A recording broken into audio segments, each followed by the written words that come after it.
ജനവാസ മേഖലയിൽ പുലിയുടെ സാന്നിധ്യം. അടക്കാത്തോട് സ്വദേശി സ്കറിയയുടെ തോട്ടത്തിലാണ് പുലിയുടെ സാന്നിധ്യം കണ്ടെത്തിയത്. പുലിയുടെ ദൃശ്യങ്ങൾ ജനം ടിവിക്ക് ലഭിച്ചു. വിവരങ്ങളുമായി മിഥുൻ പിള്ള ചേരുന്നുണ്ട്. മിഥുൻ, ഇപ്പോൾ ഏറ്റവും പുതിയ വിവരങ്ങൾ എന്തൊക്കെയാണ്? എങ്ങനെയാണ് ഈ പുലിയുടെ സാന്നിധ്യം സ്ഥിരീകരിച്ചത്?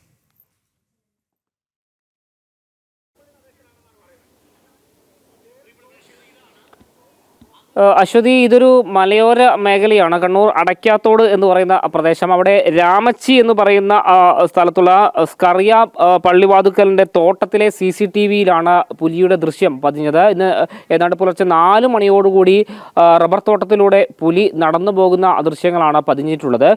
അതൊരു ഈ തോട്ടം പാട്ടത്തിന് നൽകിയിട്ടാണുള്ളത്. അവിടെ വിനു ജോസഫ് എന്ന വ്യക്തി അവിടെ ഈ കടുവയുടെയും പുലിയുടെയും ഒക്കെ സാന്നിധ്യം ഉള്ളത് കൊണ്ട് തന്നെ അവിടെ CCTV സ്ഥാപിച്ചിരുന്നു. ഈ CCTVയിലാണ് ഈ പുലിയുടെ ദൃശ്യം പതിഞ്ഞിരിക്കുന്നത്.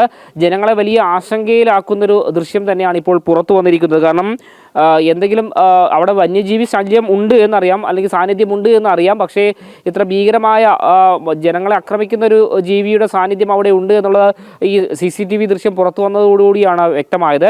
ഏതായാലും ഈ പുലിയൊക്കെ ഇറങ്ങുന്ന മേഖലയായതുകൊണ്ട് ഒരു മുൻകരുതൽ എന്നുള്ള രീതിയിലാണ് ഈ വിനു ജോസഫ് എന്ന വ്യക്തി അവിടെ ഒരു CCTV സ്ഥാപിച്ചത്. ഏതായാലും ആശങ്ക ഉണ്ടായിരിക്കുകയാണ്. അതേസമയം ഈ വനം വകുപ്പിനെ ഉൾപ്പെടെ ഈ വിഷയം ആളുകൾ ധരിപ്പിച്ചിട്ടുണ്ട്, അവിടുത്തെ പ്രദേശവാസികൾ അറിയിച്ചിട്ടുണ്ട്. അവിടെ തിരച്ചിലിനുള്ള നടപടികൾ ആരംഭിക്കണമെന്നടക്കം ആവശ്യപ്പെടുകയും ചെയ്തിട്ടുണ്ട്. അശ്വതി, ശരി. മിഥുൻ പിള്ളയാണ് വിവരങ്ങൾ നൽകിയത്. കണ്ണൂരിൽ ജനവാസ മേഖലയിലാണ് ഈ പുലിയുടെ സാന്നിധ്യം സ്ഥിരീകരിച്ചത്. വനംവകുപ്പ് വേണ്ട നടപടികൾ സ്വീകരിക്കും.